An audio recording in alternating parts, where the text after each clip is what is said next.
말을 했습니다.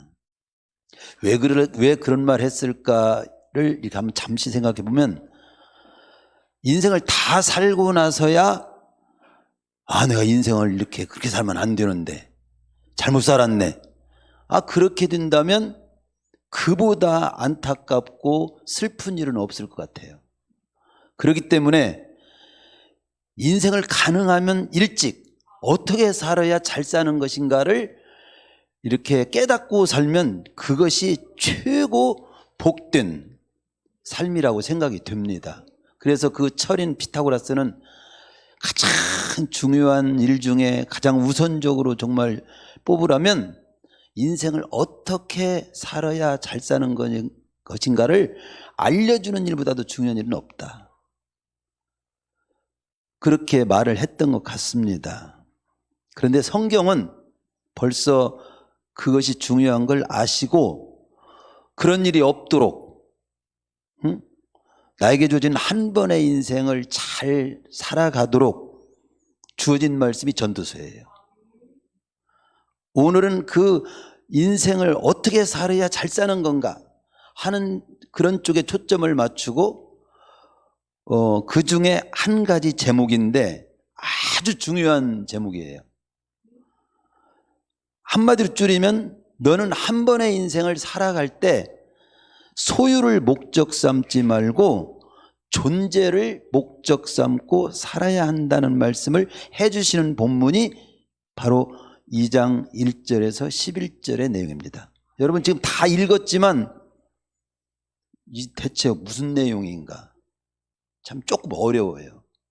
그렇지만 읽고 또 읽고 깊이 생각하면서 깊이 찬찬하게 들려주시는 주님의 음성을 제가 압축해서 표현한 것이 소유를 목적 삼지 말고 존재를 목적 삼고 살아야 네 인생이 헛되지 않다, 그렇게 요약해서 저를 통해서 선포하게 했습니다. 오늘 말씀을 풀기 위해서 제가 먼저 이야기 하나를 소개하려고 합니다. 프랑스의 소설가, 아주 세계적인 소설가 모파상이라고 하는 소설가가 있어요. 근데 모파상은 소설 중에 진주 목걸이라고 하는 그 소설이 있습니다. 근데 그 내용이 어떤 내용이냐면 이런 내용이에요. 한 여인이 파티에 참석하기 위해서 자신이 너무도 초라한 모습이 부끄러워가지고 부자 친구를 찾아가요. 그래서 부자 친구를 찾아가서 아주 비싼, 진짜 굉장히 비싼 진주 목걸이를 빌립니다. 그래서 이 파티에 이제 참석을 하고 옵니다. 근데 불행하게도 그 여인이 파티장에서 그 진주 목걸이를 잃어버리게 돼요. 정말 안타까운 일이죠. 그때부터 비극이 시작이 돼요. 그 여인과 남편은 이 친구의 그 진주 목걸이를 다시 갖다 줘야 되는데 잃어버리게 갖다 줄 수가 없고, 그건 평생 벌어도 부족할 만큼 비싼 목걸이에요. 그래서 전 인생을 투자해서 그 잃어버린 목걸이와 비슷한 목걸이를 사려고 그들은 돈이 생기면 맛있는 음식도 제대로 먹지도 못하고 아름다운 옷도 한 벌 사입지 못하고 그 엄청난 가격의 목걸이를 준비하기 위해서 사기 위해서 불철주야 막노동판에서 일을 하고 고생해가지고 드디어 세월이 좀 흐르고 돈을 모아가지고 진주 목걸이를 사게 됩니다. 그래서 이 새로 구입한 이 진주 목걸이를 사가지고 부자 친구를 찾아가요. 근데 친구는 그거 기다리지도 않은 듯한 모습으로 웬일이냐고, 무슨 일로 이렇게 왔냐고 우리 그러는 거예요. 그래서 너무나도 내가 그 진주 목걸이, 그 귀한 그 진주 목걸이를 바로 갖다 주지 못하고 그것 때문에 찾아보지 못하고 이제야 내가 진주 목걸이를 준비해서 가져왔노라고 그렇게 하니까 무슨 소리야? 이러는 거예요. 자신이 빌려준 그 진주 목걸이는 가짜 목걸이라는 거야. 가짜 목걸이를 빌려줬다는 거예요. 그냥 안 가져와도 자는 하나 관심도 안 가졌다는 거예요. 거기에서 이 말을 들은 이 부부는 실신을 해버렸어. 거의 평생 수많은 날을 먹지도 못하고 입지도 못하고 그 진주 목걸이 하나하고 세월을 다 보낸 거예요. 그런데 나중에 들어보니까 안 가져도 주는, 우리로 말한다면 중앙시장에서 엿장수한테 산 건데 그걸 준비하고 평생을. 그게 진주 목걸이의 내용이에요. 소설 내용이에요. 이 소설 내용은 어쩌면 많은 교훈을 주는 부분이 있지만 그 부질없는 일에 삶을 다 보낸 여인의 인생을 특별히 보여주는 거예요. 오늘도 많은 사람들이 그렇게 살지 않아도 될 부질없는 삶을 위해서 불철주야 치열하게 살아가는 사람이 있어요. 예배도 못 드리고 또 진짜 살아야 할 삶은 못 살고, 그런 사람이 한두 사람이 아니에요. 오늘 말씀 듣는 사람은 제가 볼 때 수십억짜리 말씀을 듣는 거야. 아니 수십억으로도 못 깨닫는 말씀을 듣는 자리에 온 거야. 이걸 제가 말씀을 준비하면서 내가 청년 시절에 이 말씀을, 학생 시절에, 더 어렸을 때 들었어야 되는데, 이런 말씀이야. 무엇이 인생에 있어서 가치 있는 것인지를 모르면 인생을 어떻게 합니까? 망칠 수 있다. 어떤 그런 걸 보여주는 이런 이야기죠. 저는 이 소설의 내용을 이렇게 생각하면서, 만약에 내가 인생을 다 살고 났을 때 만약에 누가 해주는 사람이 있다면, 그렇게 너 헛살았다, 그렇게 사는 것이 아니야, 쓸데없는 일만 위해서 평생 살았네, 이런 소리를 만약에 듣게 된다면 얼마나 다시 돌아갈 수도 없고 보통 큰일이 아니잖아요. 그래야 안 그래요? 그런데 오늘 이 시간에 그런 부분을 깨우쳐주는 말씀을 이 시간에 여러분의 지금 들을 수 있다는 것 자체가 얼마나 축복입니까? 사실은. 예? 내가 아무리 발부둥 치면서 내가 그렇게 막 열심히 살아온 삶이 부질없는 삶이라고 나중에 드러나면 정말 얼마나 슬프겠어요. 슬퍼한다고 소용도 없어. 그렇습니다. 우리는 내 인생을 다 살기 전에 한번 잠시 멈추라고. 멈추라고 지금 멈췄지? 지금 이 말씀 듣죠? 우리 성도님들, 정말 동분대가 서주 바쁘게 한 주간 동안 살았는데, 동분서주 바쁘게 사는 대체 목적이 뭐지? 내가 뭐 때문에 이렇게 동분서주 이렇게 살았지? 한번 그것의 질문으로 그 살아온 것을 한번 점검해 보세요. 동분서주 바쁘게 사는 가치가 있네, 그런 것이 맞은가?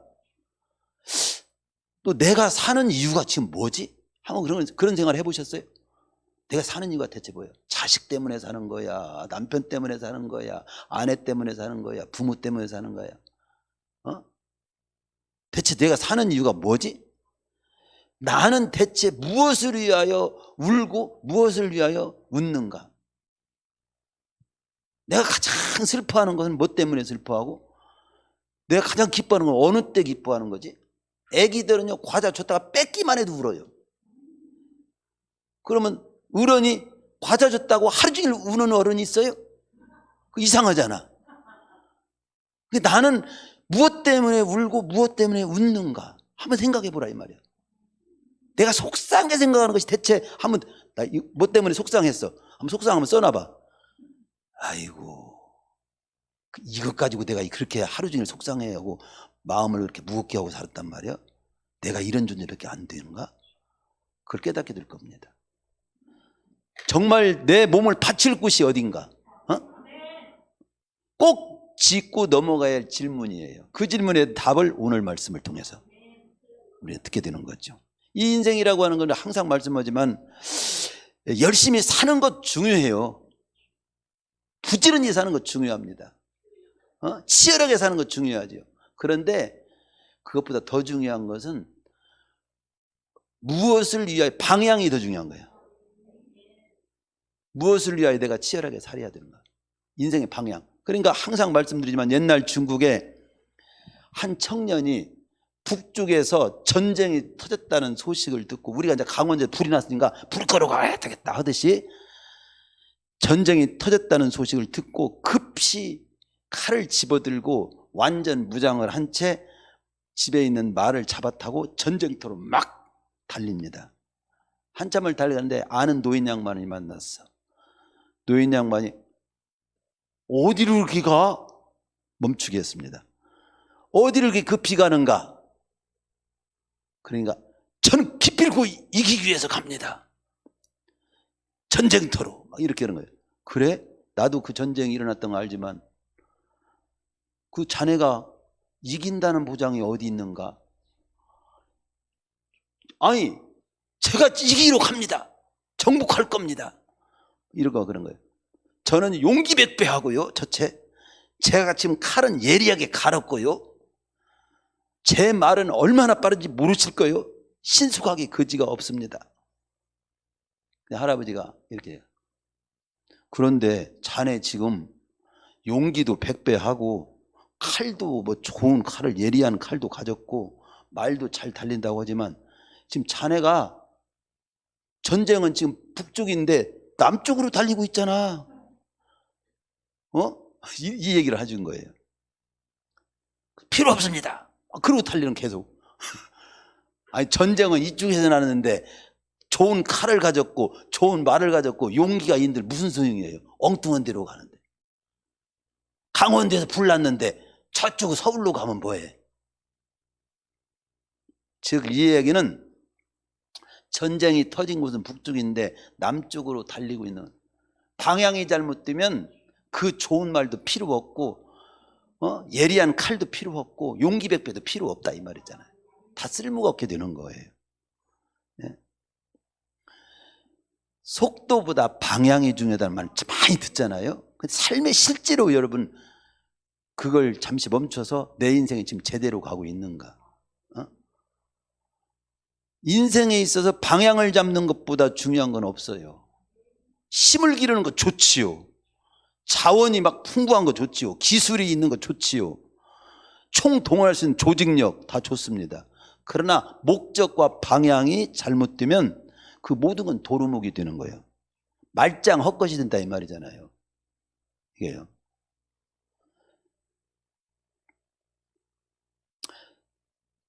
제가 읽은 책 중에 이런 내용이 있더라고요. 인생의 최비극이 뭔 줄 압니까?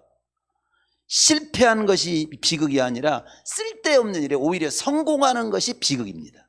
쓸데없는 일에 성공하는 거. 제대로 된 일에 실패했다면 다시 도전해서 그 일을 하면 그 실패도 값진 것이 되지만 쓸데도 없는 일에 바쁘고 쓸데도 없는 일에 다 투자하고 쓸데없는 일에 성공을 했다고 좋아하고, 그게 최고 오히려 어리석고 그게 비극입니다. 비극입니다. 우리 주변에 보면 방향을 잘못 잡아가지고 인생을 쓸데없는 일에 시간과 정력을 소모하는 일이 너무도 많다는 사실이 안타까운 일입니다. 목적, 방향이 바로 돼야 돼요. 그리고 그 목적을 이루기 위해서 방향이 바로 되면 건강, 지혜, 열정, 자본, 기술, 에너지 모든 것 다 바로 쓰이게 돼요. 목적과 방향이 잘 되면. 그런 데서 이제 그 다음 실력도 다 필요하고 건강도 중요하고 뭐 칼도 중요하고 용기도 중요하고 다 중요한 것이지. 제대로 된 목적의 방향에 쓰여질 때. 제가 신학교 때 그 읽은 책 토론한 내용 중에 그런 내용이 있었어요. 여러분 충성하는 거 중요한 것입니까? 아닙니까? 충성해야죠. 충성스러워야죠. 그런데 뭐라고 하죠?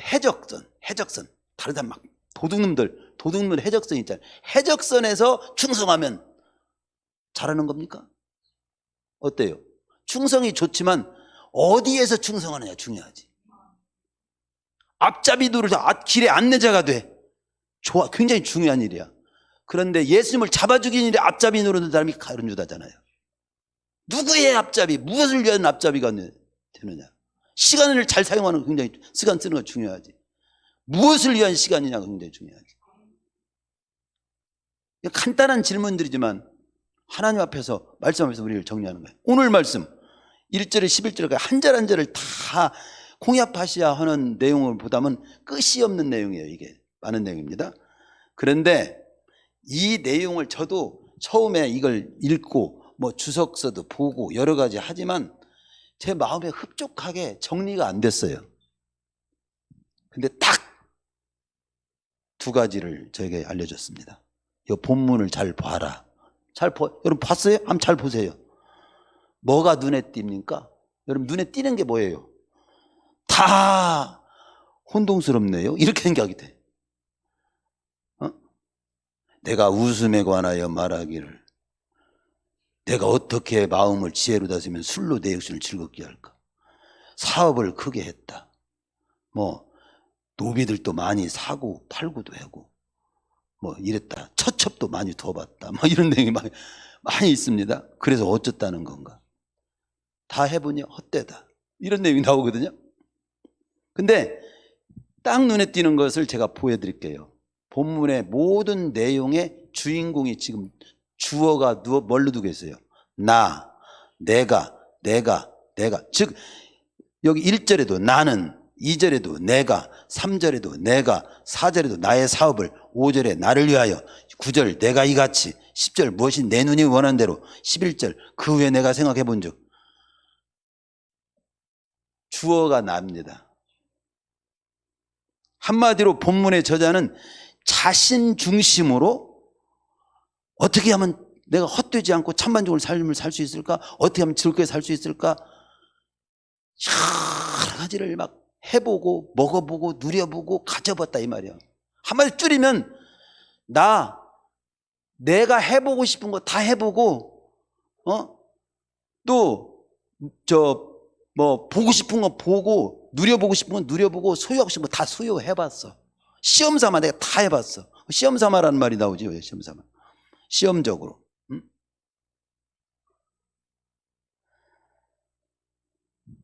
그런데 도루묵이야. 헛돼. 아무것도 아니야. 이렇게 나옵니다. 이 말씀 듣고 이거 헛되더라도 해보고 싶어요. 저한테 다.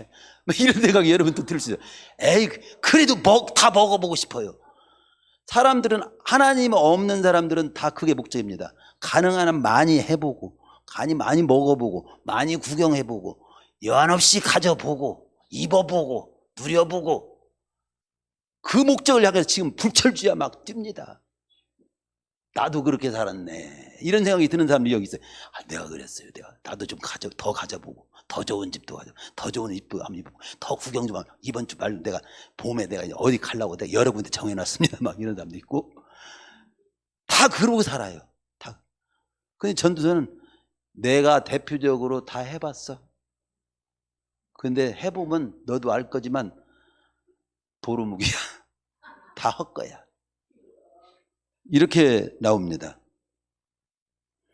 4절에 보면 사업을 크게 해보기도 하고 집들을 지어보기도 하고 포도원을 심고 여러 동산 과원을 만들고 과목을 심고 수목을 길러보고 노비와 소떼와 양떼 은금과 여러 보배로운 것을 수집해보기도 하고 저기 어느 가수인가는 막 돌을 갖다가 막 2층 3층에다 막 엄청나게 수집해놨더라고. 그리고 막 돌을 쓰다보면서 좋아해요. 이렇게 하고 아내가 너무 싫어해 그걸. 무엇이든지 마음에 원하는 것과 다 해보느라고 이렇게 말합니다. 그 내린 결론 11절에 보면 그 모든 것이 다 헛되어 바람을 잡으려는 것처럼 해 아래에서 무익함을 알았노라. 이렇게 이제 다 헛되니까 여러분 그 헛된 줄 아세요? 이렇게만 하면 설교가 이해가 아직 납득이 안 돼. 그럼 이런 말이 나와. 나도 헛될 망정 해보고 싶은데요. 가져보고 싶은데요. 돈도 좀 많이 벌어보고 싶은데요. 그래요 안 그래요? 여러분 마음에 그렇죠. 근데 하나 깨달을 게 있어요. 시험적으로라는 말 있잖아요.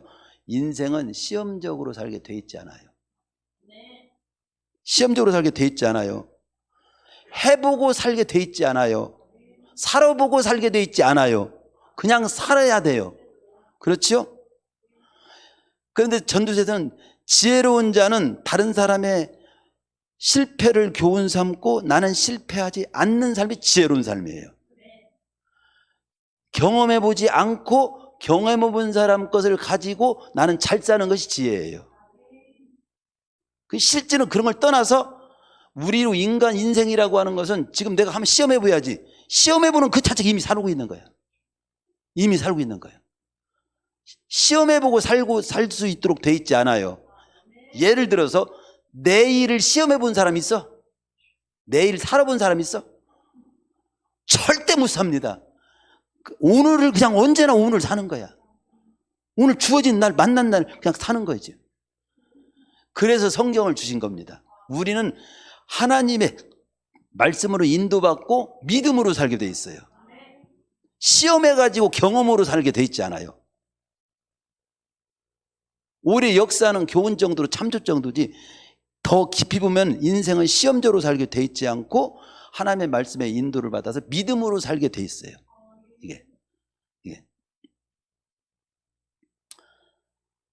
이게 다 해봤다 이거야. 그러면 어떻게 해야 됩니까? 자기가 한 인간으로서 소유할 수 있는 모든 것을 소유하고 마음에 원하는 건 다 해본 인물입니다. 이런 그가 내린 결론이 허무하다. 즉 이걸 더 좀 이제 우리가 말씀으로 우리가 메시지로 정리를 한다면 자기 중심으로 하나님을 빼고 자기 중심으로 자기가 원하는 대로 자기 욕심대로 느끼는 대로 계산대로 뭔가 해보고 누려보고 대표적으로 해보고 여러분 해보고 싶은 거 많지. 예를 들어서 운동도 축구도 해보고 싶고 남자들 축구도 해보고 싶고 또 뭡니까 골프도 해보고 싶고 배구도 해보고 싶고 배드민턴 해보고 싶고 수영도 하고 싶고 운동도 참 많죠. 해보고 싶은 거. 구경도 부산도 가고 싶고 목포도 가고 싶고 스웨덴도 가고 싶고 이스라엘도 가고 싶고 보고 싶은 거 많지요. 먹고 싶은 거. 부산에 가서 뭐 해먹고 어디서 못 먹고 여기 어디서 못 먹고 먹고 싶은 것도 많지요.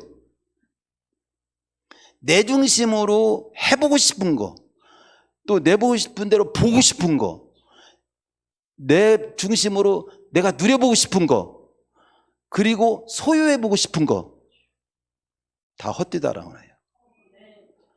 그러면 어쩌란 말이에요. 여기는 답을 안 나왔어요. 여기는 전도서 전체를 통해서는 답을 줍니다. 근데 언제나 저는 답을 먼저 그 문장을 하고 답을 꼭 제가 드립니다.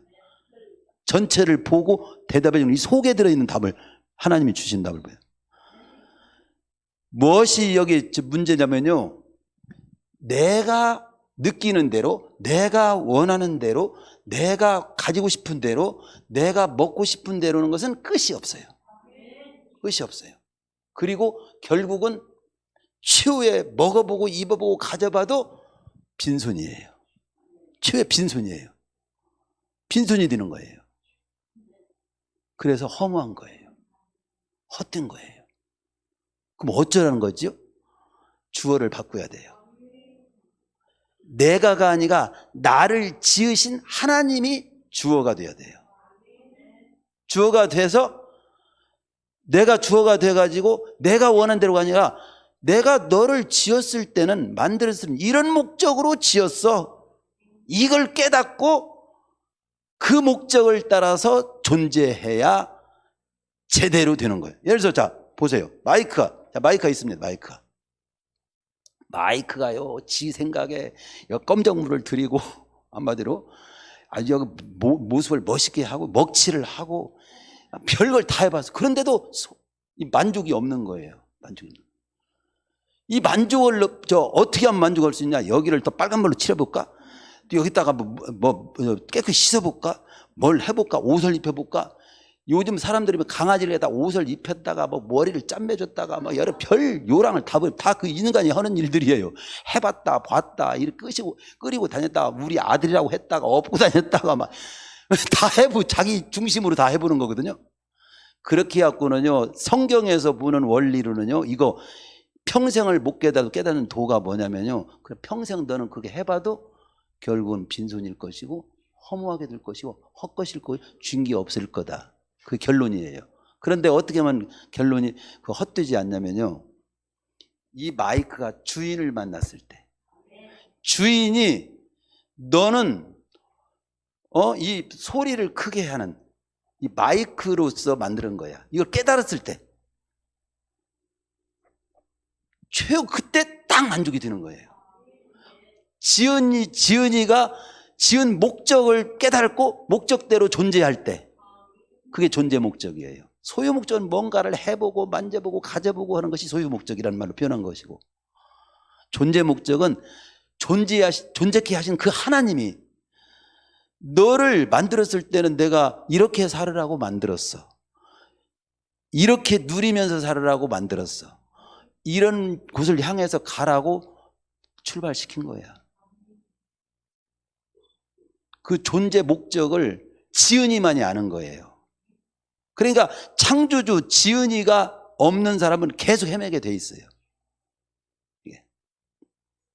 그래서 나를 창조하신 하나님께서 나를 왜 존재케 하였으며 무엇을 위하여 살도록 했는가, 그 초점과 목적을 두고 살 때 거기에 참 만족과 기쁨이 있고 허무하지 않게 했습니다. 삶에 그러니까 주어가 내가에서 하나님으로 바꿔줘야 돼요. 내가 원하는 대로가 아니라 하나님께서 나를 왜 존재케 했는지에 초점을 거기다 두고 삶을 살기 시작해야 돼요. 그래야 인생이 바로 돼요. 나를 지으신 하나님의 목적을 따라 사는 쪽으로 바꿔줘야 한다는 거죠. 하나님이 나를 향한 목적.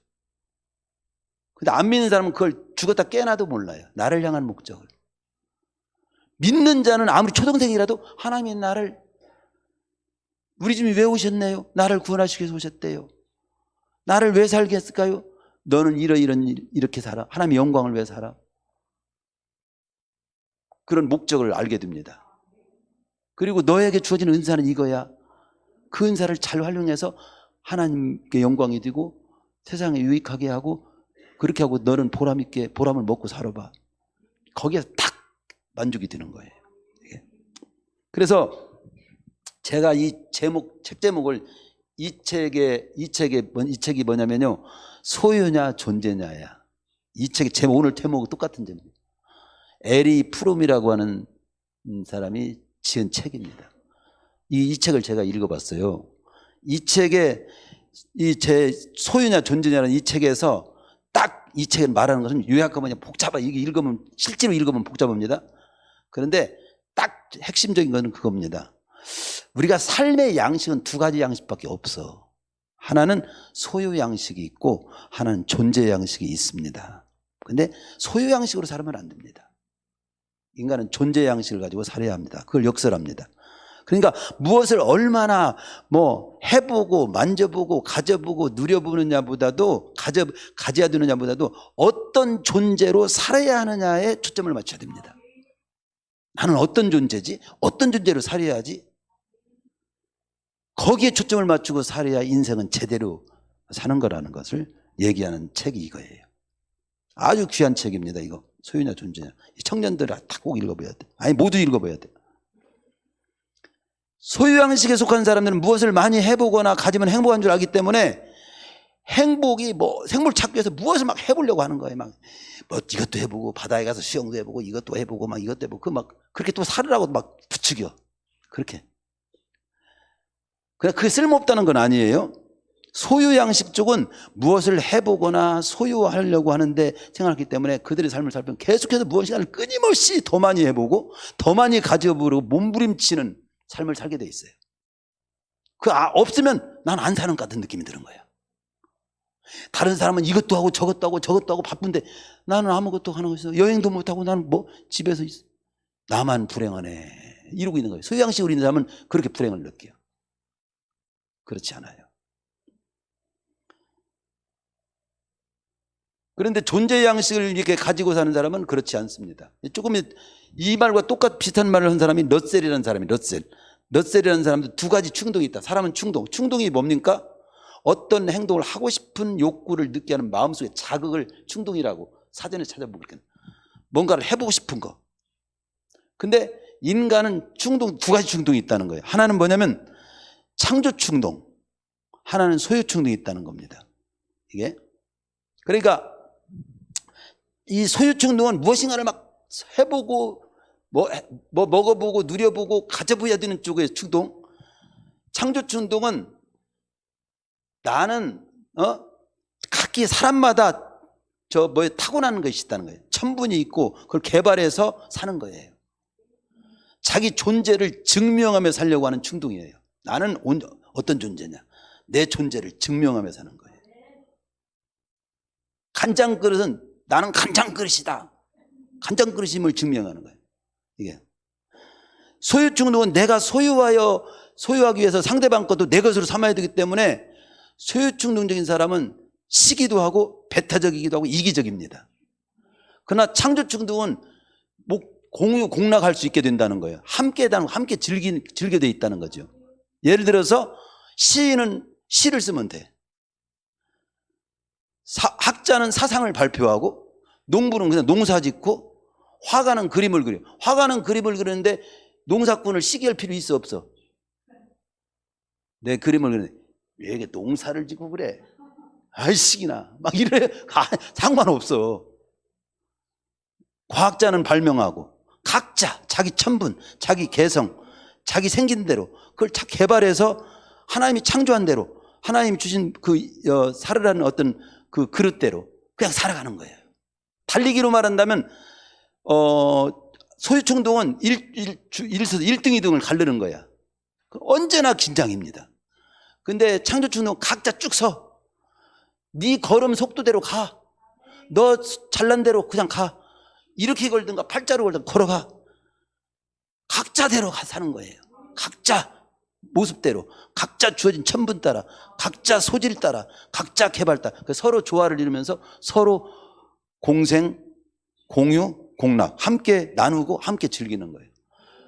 나는 그림 못 그리지만 그림 그리는 가서 구경해. 아이 좋네요. 농사 짓는 사람 사과 내가 과일 농사 짓는데 먹어보세요. 서로 주고 받고 누리면서 사는 거죠.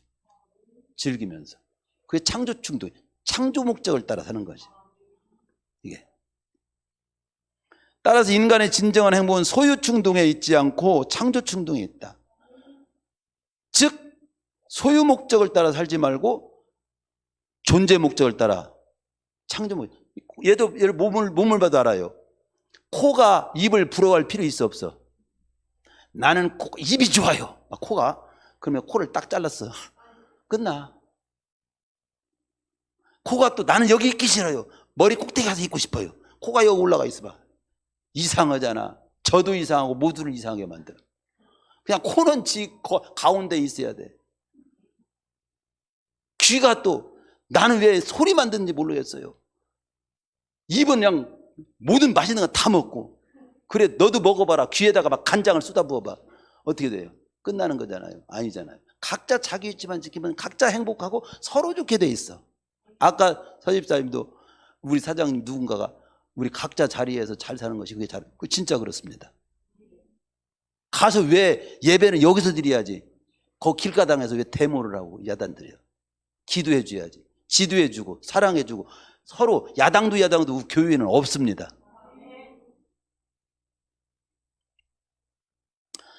그래서 저번에도 말씀드린 게 톨스토이 단편서에 사람은 얼마만큼 땅을 가지야 만족하는가. 이 소유 쪽이거든요. 근데 다 차지해도 결론은 다 한 평밖에 못 차지한다는 거지. 돈 많은 이병철지도 딱 숨 떨어지자마자 돈 10원도 못 갖고 가죠. 돈 없는 거지도 숨 떨어지자마자 한 푼도 못 가죠. 똑같아요. 빈손으로 가는 거예요. 그 소유 충동의 사람은 왜 그 빠움이 죽었습니까? 그 사람은 얼마만큼 땅을 가져야 주는가? 조금만 더가 사람을 죽이는 거야. 조금만 더. 교회도 다음 주부터 내년에 건강한 다음에 학교 다음에 그 시어머니 돌아가신 다음에 그래서 교회 그때 나온다고? 다 그게 어리석은 것이고 잘못 말하는 것이고 마귀에 속는 것입니다. 예. 본 여기 전도서도 그렇고 러셀도 그렇고 톨스토이도 그렇고 에리 프룸도 그렇고 공통적인 것이 뭐냐면 인간의 소유 양식의 끝은 허무요 빈손이고,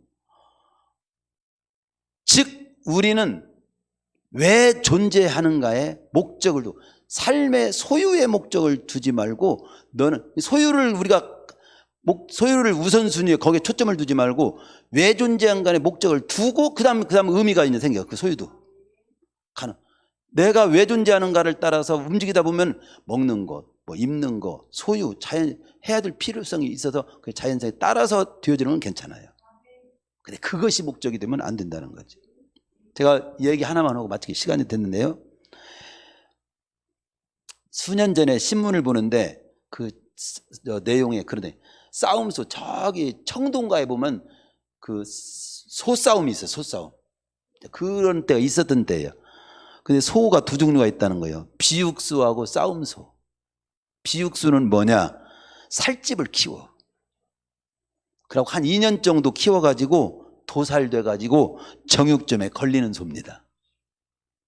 살만 찌워가지고 고기 팔아먹는 소야. 싸움소는 뭐냐면 경기하는 소야.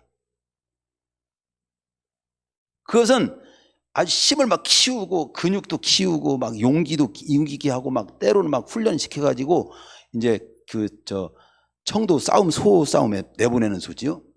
이런 소는요 2년이 아니라 한 10년 정도까지 잘 자기 목숨을 걸고 10년 이상 싸우면서 자기가 어떤 소인지 자신의 존재를 증명하다 기력이 닿으면 이제 끝나는 거야. 거기 그 혹시 제가 띄우라는 거 용성아, 그거 한번 제가 본 영화 중에 여러분도 본 영화겠지만 뭡니까? 원앙소리라고 하는 뭡니까? 단편 영화 있죠. 그 2009년도에 상영된 겁니다. 약 300만, 한 8천만 원에 만들어가지고 190억의 돈을 번 영화이기도 해요. 그러나 돈이 중요한 것이 아니라 이 원앙소리라고 저소입니다. 저소. 저 할아버지 85세. 그 영화 나온 뒤에 4년 후에 돌아가셨어요. 저 소는요, 소가 되게 15년 정도 사는데 40년간을 같이 살았대요. 그런데 저 소의 이제 그 할아버지와 얘기를 꾸민 그 영화인데요. 실화지요, 실화. 그런데 어디입니까? 그 장소. 아무튼 그 중요한 것이 아니고. 근데 이 소가요, 이 주인을 만나가지고 40년간 그 주인, 이 할아버지도 말이 없고 소도 말이 없어. 오로지 할아버지는 할아버지대로 삶을 살고 소는 소대로 하는데 이 주인을 따라 소가 쟁기질하고 또 술에 끓고, 근데 마지막 날 죽는 날은 관절이 완전히 달아가지고 소가 일어나지를 못해요. 관절이 아픈데도 막 짐을 마지막 싣고 그런 일을 합니다. 그런데 나중에는 보니까 외양간에서 그대로 숨졌어요. 평생 그냥 주인을 위해서 일만 하다가 밭에 두고 죽거든요. 그런데 이 소를 붙잡고 할아버지가 울어요. 한마디 말은 않지만 너무도 고마웠다. 너무도 감사하다. 그러면서 그 소를 갖다가 어디 도살장으로 보내지도 않고 팔아먹지도 않고 팔으라고 했는데도 안 팔고 묻어줍니다. 그걸로 영화가 끝나는 거예요. 자기 존재를 따라서 살다가 그냥 주인이 너무도 잘 살아줬다. 너무 고맙다.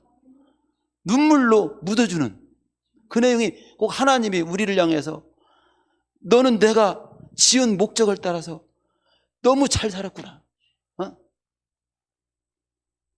그러면서 이제 너 편히 쉬어. 너 쉴고 내가 마련해놨지. 천국으로 인도해서 영원의 때를 맞이하도록 하는 것 같아요. 그런 상상이 되더라고요. 태어났으니까 먹고 입고 자면서 무언가 움켜쥐려고 발버둥치다가 어느 날 아무런 존재목도 없이 자기가 왜 존재하는지도 모르고 생각해 본 적이 없이 늙어가고 빈손이 돼서 결국 땅에 묻히는 비육수 같은 사람이 있고, 나는 단순히 먹고 입고 자고 그러다가 끝날 존재는 아니야. 하나님이 나를 존재케 했을 때는 그냥 소유하고 뭐 어떻게 먹고 마셔 입어볼까 막 그렇게 발버둥 치다가 끝내는 빈손으로 허무하게 살다가 가는 존재가 나는 아니다. 하나님이 나를 이 땅에 존재케 했을 때는 분명히 목적이 있어서 존재케 했다. 내가 이 땅에 살아야 할 목적이 나는 있다. 나는 그 존재 목적을 위해 삶을 바친다. 그 존재 목적을 위해서 삶을 살아가는 것이 그 사명이기도 합니다. 그래서 싸움소처럼 자기 존재를 증명하다가 이 원앙소의 저 소처럼 주인을 위해서 그 주인이 살으란 삶을 그냥 평생 살다가 부름받고 감격 속에서 주인의 사랑받고 고맙다고 너무 잘 살아주다 눈물을 흘리게 만들면서 가는 이 싸움소처럼. 그래서 인생은 단순히 많은 것을 누려보고 많이 소유해보는 데 목적 초점을 두지 말라는 거예요. 너는 창조하신 분이 너를 왜 만들었는지 존재 목적을 한번 찾아보고 그 존재 목적을 따라서 살기를 힘쓰라는 거예요. 거기에 초점을 맞춰야 돼요. 거기에 초점을. 서머셋 모음이 세계의 10대 소설 중에 하나로 꼽은 멜빌의 모비딕이라고 하는 소설이 있는데 그것은 이런 내용입니다. 고래 포경선의 작살잡이의 그런 작살배 거기에 나와요. 고래를 잡잖아요. 그러면 작살을 들고 있다가 잡살을 쏴가지고 고래를 맞히는 거예요. 고래를 잡는 거예요. 그러면 이 작살잡이는요, 거기에 막 거기에 날이 어둡고 막 침침하지만 거기에서 이 바다를 계속 서 있어요. 그걸 서 있고 앉아서 거기에 주시하는 거예요. 고래가 어디가 있는가. 언뜻 볼 때는 그 사람이 제일 편해요. 혼자 그냥 아무것도 안 하고 바다만 구경하고 있는 것처럼 보여. 거기에 운전하는 사람이 있고 수발드는 사람 많이 있습니다. 배 움직이는 사람. 근데 만약 이 작살잡이가 거기에서 고래가 딱 나타나면 막 계속 응시하다가 고래를 팔려면 괌을 질러. 나타났다! 어디에 나타나? 북쪽 어디쪽? 막 이렇게 다. 그 막 배 운전 시작하고 막 발동 걸고 막 움직이기 막 다, 모든 게 다 움직이죠. 그러다가 고래 있는 쪽으로 이제 다 향해요. 그때 정확한 위치에서 작살을 쏘거나 던집니다. 고래를 정확히 잡아요. 그 소설의 내용 중에 하나 발견할 건 뭐냐면 초점입니다.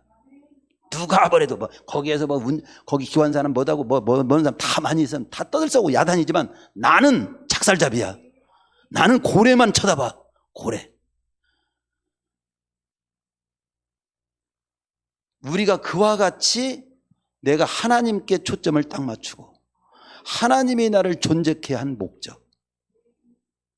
그래서 저도 내 기력을 다 할 때까지 하나님이 살으란 삶, 하나님이 나에게 준 사명, 그거 가다가 딱 멈추면 주님이 인도해 주시겠죠. 그렇게 하는 거지. 근데 죽는 날을 생각해 봤거든요. 죽는 날 우리 많이 두려우잖아요. 근데 주님께서 깨우쳐 주는 건 뭐냐면 죽는 날 걱정하지 마. 두려울 것도 없어. 그건 내가 죽게 해줄게. 다 네가 신경 쓰지 마.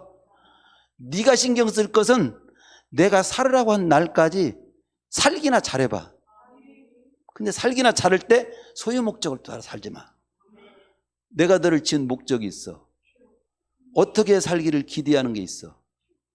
거기에 초점을 맞추고 살아봐. 그러면 나머지 거기에 필요한 건 다 대주게. 그 소유는 다 주는, 다 따르게 되는 거예요. 순서가 그렇게 돼 있어요. 내 인생이 비육수처럼 그냥 뜻없이 먹고 자고 살다가 어느 날 도살당하듯 죽어가는 존재가 아니라 하나님께서 나를 존재케 한 목적이 있고 그 목적을 이루기에 맡긴 사명이 있는 겁니다.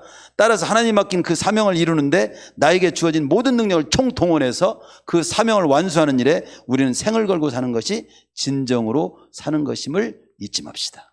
나는 지금까지 어떤 모습으로 살아왔는가? 앞으로 어떻게 살 것인가? 소유냐 존재냐? 나는 어느 쪽이냐를 결단하는 시간이 되고 부족하면 또 상담하시고 말씀 보고 다시 이 부분을 정립하시기를 바랍니다. 승리의 길을 가시기를 축원합니다.